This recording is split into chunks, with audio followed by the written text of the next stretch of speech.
देशात आणि राज्यात इंधनाचा तुटवडा नाहीये।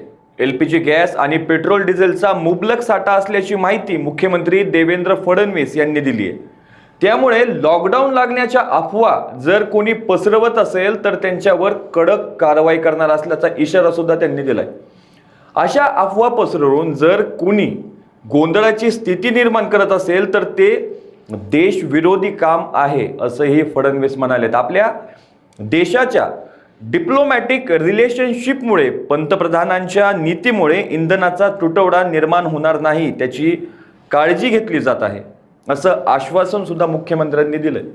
मुख्यमंत्री म्हणालेत की शहरांमध्ये महानगरच्या माध्यमातून पीएनजी गॅस पोहोचवण्यासाठी प्रयत्न केला जात आहे। याचं काम जलद गतीने सुरू आहे। त्यासंबंधी सरकारने एक आदेश काढलाय।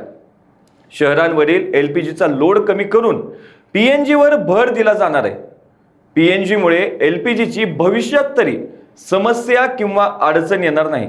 आजूबाजूच्या देशात लॉकडाऊन सुरू असताना आपल्या देशात मात्र त्यावर कोणताही नकारात्मक परिणाम झाला नाहीये।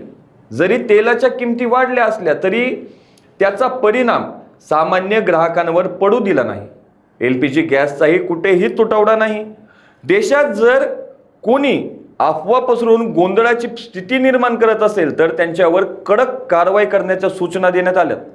लॉकडाऊन होणार असल्याच्या ज्या अफवा पसरवल्या जात आहेत त्यावर कारवाई केली जाणार आहे। अशाच ताज्या अपडेटसाठी लोकाच्या टीव्हीला सबस्क्राइब करा आणि लाईक करायला विसरू नका।